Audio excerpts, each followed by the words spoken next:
Hi everybody, Bobby Ogilvy, Project Manager and Professional Coach. Today's question: how do you stay organized? You as an individual consultant, you as a manager, you as whoever's watching this video, how do you stay organized? Um, so I recommend a combination of analog print as well as digital tools. So first I'll start with some of the digital tools. Some of the things, I would say probably one of the tools I use most frequently is a good calendar tool. I'm an Android Google kind of guy, so I'm using my Google Calendar religiously. One thing I particularly like about that is beyond saying I can block out the time.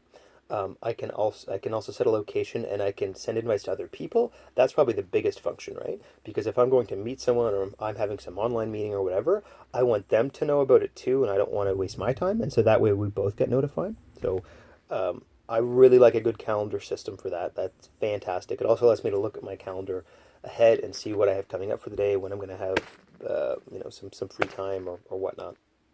So calendar is great, and all the the more digital the better, right? Obviously, Google Calendar, or I'm sure various Apple versions, they're syncing between your desktop and your phone, and any place you're going to access it, right? What are some other things? Second thing I would say is always have a personal notebook with you. So I'm gonna show you guys my notebook here.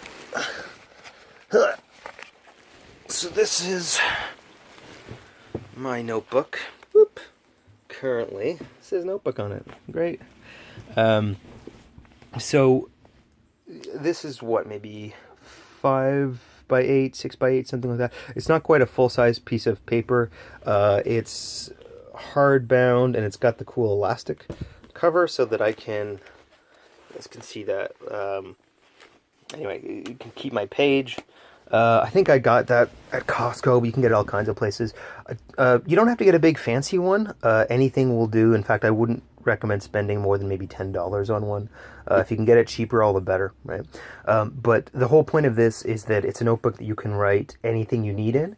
I recommend for each of the pages have a title at one point and the date. So as you're going back through, you can say, okay, what were the notes I was taking on this about, and then go through and make notes as you need to, and then you can always go back and check them.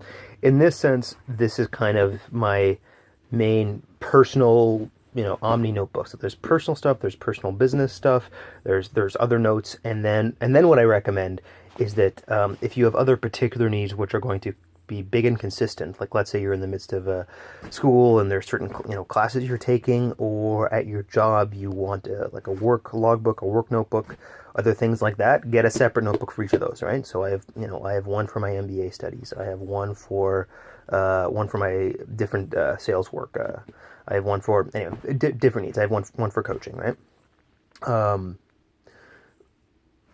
For task management, the way I've approached it is sometimes I'm making notes in here which are more reminders, but formally for task management, I recommend an app.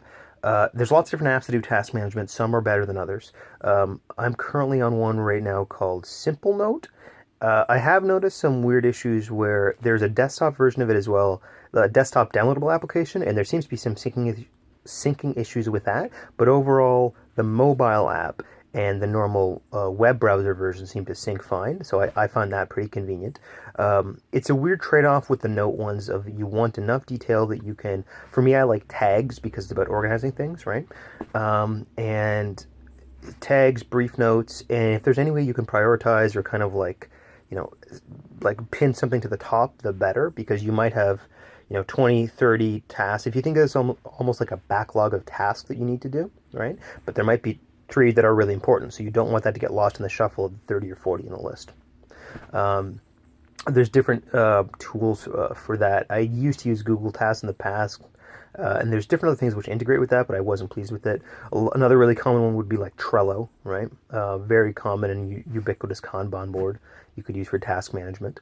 What are some other things? I would say a good combination of short and long-term stuff. One of the things on a personal level, but also kind of as a manager that you're kind of trying to balance is between the short term, what are the tasks I need to do today? What are the kind of the fill in the blank firefighting of just daily progress versus the long-term things which not just are going to make a difference but also kind of embody what you want. So really in the past year or so, one thing I've realized is that some of these are going to be like a long-term tasks, and some are almost like things I want to embody. Like, I want to be able to meditate more. I want to be able to do more of my martial arts. I want to be able to go camping more often than I do, or particularly climb a mountain. So here in New Brunswick, we would have I think one decent mountain. There's a lot of great ones in Maine, right? And so in that sense, it's not like a goal like boop, climbed a mountain. It's like, these are things I like. These are things I enjoy doing, right? A gymnast is not saying, oh, great, I went to the gym, did my balance beam stuff, boom, I'm done. It's like, no, I'm being a gymnast. The more I can do gymnast stuff, the better, right? That might seem a bit of a shift, but particularly if you're kind of conditioning yourself too much to think of like short-term task, you do need to kind of program yourself, condition yourself to also realize there's some longer-term tasks, and these are achieved a bit differently than just my short-term progress. And what kind of life do I want to embody? What long-term things do really matter for me? So sometimes you're making lists which are dealing with those. There's one way of approaching the list, which I've done recently, where I break down... Let's see if I can show you guys kind of an example here. Boop. You guys see this? So I have on my little... this isn't very good, is it? Yeah, I'll flip it over. Anyway.